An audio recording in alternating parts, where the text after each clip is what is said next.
Alors voici l'une des propriétés que vous allez sans doute utiliser le plus souvent en prépa. Alors elle concerne encore une fois l'inversibilité des matrices. On parle beaucoup d'inversibilité de matrices en prépa. Alors d'abord on prend une matrice A qui est carrée. Vous voyez, elle appartient à Mn de K et on la suppose triangulaire, supérieure ou inférieure. Vous vous souvenez, une matrice triangulaire, allez voir le cours si vous n'êtes pas au point là-dessus, mais une matrice triangulaire, c'est une matrice qui est carrée et dont les coefficients qui sont soit strictement en dessous de la diagonale, soit strictement au-dessus de la diagonale sont égaux à 0. Donc A, c'est une matrice triangulaire supérieure ou inférieure. D'ailleurs, au passage, j'aurais très bien pu m'abstenir d'écrire que A appartient à Mn de K, puisque si A est triangulaire, obligatoirement A, elle est carrée. Obligatoirement. Mais c'est simplement pour bien se familiariser avec cette écriture-là qui est nouvelle quand on arrive en prépa. Alors cette propriété, on le voit, c'est une équivalence. Alors d'un côté, on a A qui appartient à GLN de K. Ça veut dire quoi? Ça veut dire que A est inversible. Ça, il faut vraiment être au clair là-dessus. Hein. A est inversible et A appartient à GLN de K.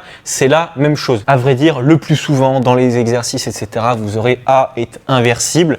Mais il ne faut pas avoir peur de cette écriture-là. GLN de K, encore une fois, c'est l'ensemble des matrices qui sont inversibles et qui appartiennent à Mn de K. Vous voyez, avec petit n qui est ici, n ligne, n colonne, bref. Donc A, elle est inversible si et seulement si tous les coefficients diagonaux de A sont différents de 0. Je vais vous prendre tout de suite un exemple pour que vous voyez un peu la chose. Voici une matrice A de l'espace M3 de R et vous voyez qu'elle est triangulaire. Vous voyez qu'en dessous de votre diagonale, ici, vous n'avez que des zéros. Très important.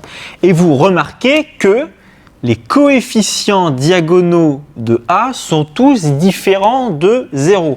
Vous avez un 1, un 5 et un moins 8. Pas de problème, ils sont tous différents de 0, ces coefficients diagonaux. Et bien ça, le fait que les coefficients diagonaux de A soient non nuls, ça vous suffit pour dire directement A est obligatoirement inversible. Et ça, franchement, c'est plutôt pas mal. C'est même assez sympa qu'on ait cette propriété-là. Vous allez voir, dans beaucoup d'exos, on va utiliser ça. On va utiliser notamment ce qu'on appelle des réduites de Gauss. On va le voir ça après. Notez au passage qu'on se fiche, mais éperdument de ce qu'il y a au-dessus de la diagonale. Vous voyez, là, vous avez un 0, un 3 et un 7. Ça aurait pu être n'importe quoi. On s'en fiche. Ce qui compte, c'est la diagonale. La diagonale, il n'y a que ça qui compte. Et aussi, bien sûr, le fait qu'on soit bien en face d'une matrice qui est triangulaire. C'est-à-dire que soit au-dessus de la diagonale, soit en dessous de la diagonale, vous n'avez que des zéros. Donc là, c'est bien le cas. En dessous de la diagonale, vous n'avez que des zéros. Il n'y a pas de problème. Mais attention, il aurait suffi que ici, par exemple, à la place du 1, je mette un 0. Et alors là, A n'aurait pas été inversible, parce que là, vous auriez été face à une matrice triangulaire, ok, mais dont l'un des coefficients diagonaux est égal à 0. Et alors là, ça veut dire obligatoirement que A n'est pas inversible. Si vous avez au moins l'un de vos coefficients diagonaux dans cette matrice triangulaire qui est égal à 0, alors vous pouvez directement dire A n'est pas inversible. Okay. Notez au passage que c'est bien une équivalence qu'on a, c'est-à-dire que ça implique ça et que ça implique aussi ce qu'on a ici. On la démontrera à part dans un exercice, cette équivalence, c'est assez marrant à démontrer. Mais remarquez quand même que ce qui nous intéresse le plus dans les exercices, c'est cette implication-là, parce que nous, ce qu'on nous demande le plus souvent de démontrer dans des exos, c'est l'inversibilité des matrices.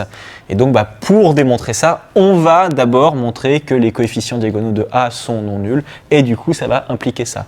Alors, vous allez me dire, mais oui, mais toutes les matrices ne sont pas triangulaires, comment est-ce qu'on va faire ?